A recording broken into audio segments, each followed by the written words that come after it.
Sud Radio Auto, l'occasion rêvée. Avec AD, le réseau 2000 garagistes et carrossiers multimarques. Votre rendez-vous consacré au marché du véhicule d'occasion, c'est le seul rendez-vous d'ailleurs. On vous propose sur Sud Radio d'essayer des véhicules d'occasion alors que c'est un marché qui est en plein boom. Chaque semaine, chaque samedi matin, on essaye pour vous un véhicule d'occasion particulier. Cette semaine, on va essayer le Mercedes Classe C avec nos trois spécialistes que je vous présente. Berislav Kovacevic, bonjour à vous. Bonjour. Consultant Mobility TV, nous sommes avec Jean-Christophe Lefebvre, bonjour. Bonjour. Journaliste flotte automobile et Guillaume Arnonnet en duplex depuis Toulouse, bonjour à vous.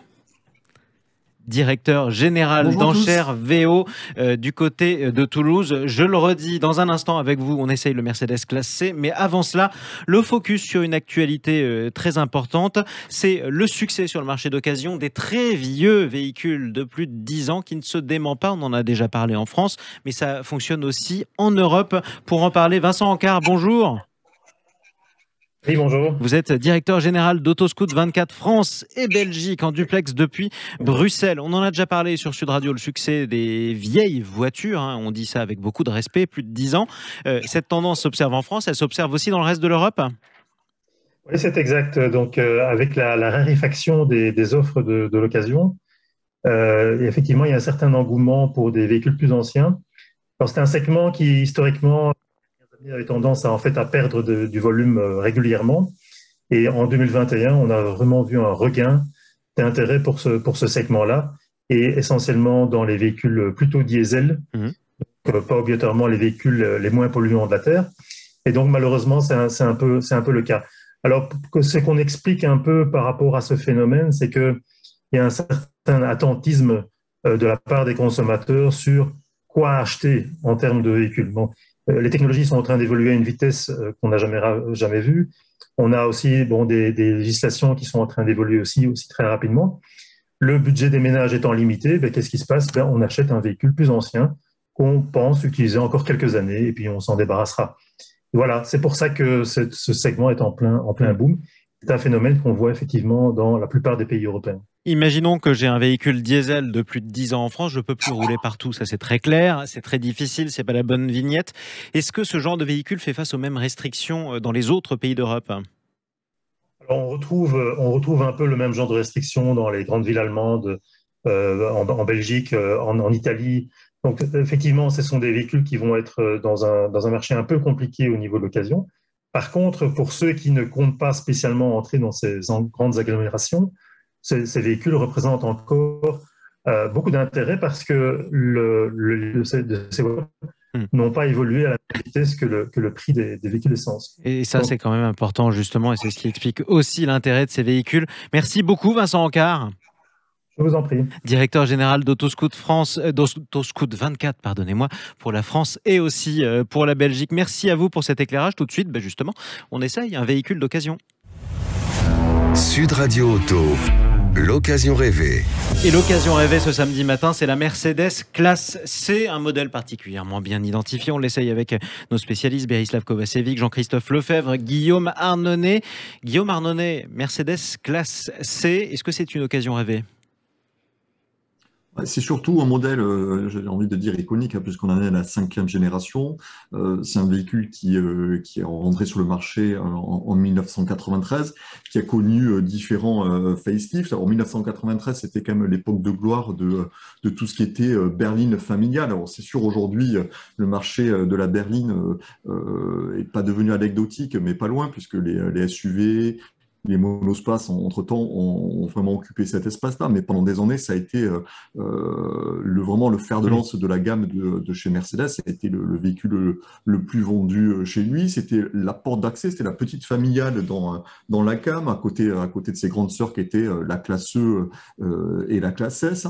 Donc tout ça, on l'a un petit peu oublié aujourd'hui parce que voilà, le segment est devenu plus marginal. Le véhicule lui-même dans la gamme de chez Mercedes, même s'il reste le deuxième le plus vendu derrière la classe A et quasiment avec les mêmes volumes que la classe B, c'est un petit peu phagocyté par le CLA, des choses comme ça qui sont un peu sur les mêmes plates-bandes avec un look un petit peu plus dynamique, mais néanmoins un véhicule qui est présent sur le marché depuis 93 voilà, qui est rassurant, qui a des qualités intrinsèques qui sont fortes et qui a surtout à la fois l'image de cette berline allemande très fiable qui fait que c'est un produit qui est encore très, très prisé sur le marché. Si on devait, Jean-Christophe Lefebvre, le résumer en une formule, c'est l'image de marque, la Mercedes classée. C'est pas que l'image de marque, c'est aussi ça. Mais c'est aussi ça, évidemment. Mais le produit intrinsèquement est excellent.